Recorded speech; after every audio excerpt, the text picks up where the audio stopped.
Hello नमस्कार मित्रांनो, मी आज तुम्हाला नट आणि बोल्ट याविषयी बेसिक माहिती सांगणार आहे.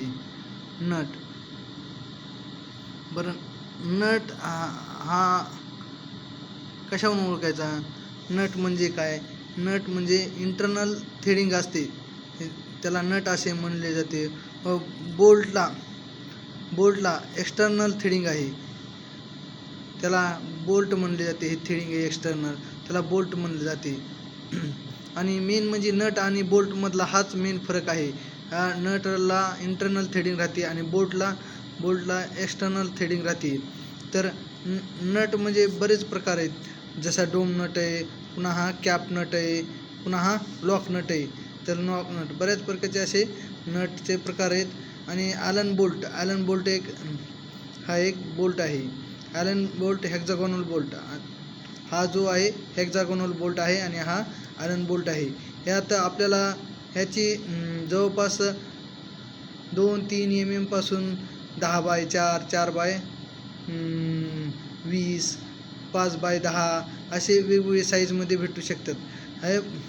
ह्यात जसं आपण 50 पासून पुढं जर घेतली तर ह्याला फुल थ्रेडिंग येत नाही. 50 ते 50x75 घेतला तर हा हेडच्या इथं 25पर्यंत इथं थ्रेडिंग येत नाही आणि पुढच्या भागाला थ्रेडिंग येते इथं. आणि हा काय इथं थ्रेडिंग येत नाही. जेव्हा 75चा आपण जर बोल्ट घेतला तर ह्याला पुढे थ्रेडिंग येत नाही. फुल थ्रेडवाले हा बोल्ट आहे, फुल थ्रेडवाला. तर मित्रांनो, आपण आज बोल्टचा समजा स्पॅनरसाठी बोल्टसाठी कोणता स्पॅनर लागणार आहे हे थोडक्यात सांगणार आहे. 5 mm चा जर तुम्ही बोल्ट घेतला, 5 mm चा जर तुम्ही बोल्ट घेतला तर त्यासाठी 8 mm चा स्पॅनर लागतो. 6 mm चा जर बोल्ट घेतला तर तुम्हाला 10 mm चा स्पॅनर लागतो. 10 mm चा जर बोल्ट घेतला तुम्हाला 17 mm चा स्पॅनर लागतो. 12 mm चा जर बोल्ट घेतला तुम्हाला 19 mm चा स्पॅनर लागतो. तर 14 mm चा जर बोल्ट घेतला तुम्हाला 23 mm चा स्पॅनर लागतो. 16 mm चा जर बोल्ट घेतला तर आपल्याला 26 mm चा स्पॅनर लागतो.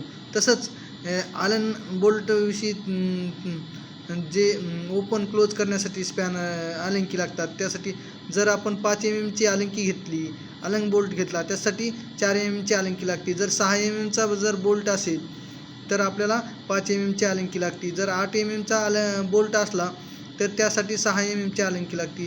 तर मित्रांनो, 10 mm चा जर बोल्ट असला तर 8 mm ची अलंकी लागते. जर 12 mm चा जर बोल्ट असला तर 10 mm ची अलंकी लागत आहे. तर मित्रांनो, हे झालं बोल्टसाठी. बोल्ट जेव्हा आपण यूज करतो त्यावेळेस टाईटनिंगसाठी लागणारे स्पॅनरची साईज. आणि मित्रांनो, आता बोल्टमध्ये बरेच प्रकार आहेत.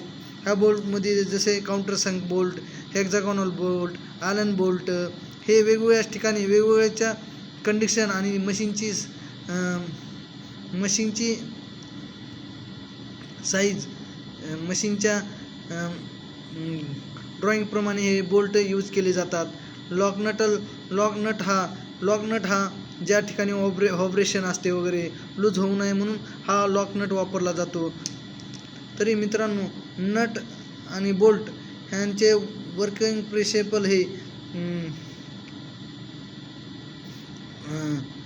थ्रेडवर अवलंबून असते. जेव्हा एक थ्रेड आपण लूज करतो तेव्हा हा बोल्ट हा लूज होतो.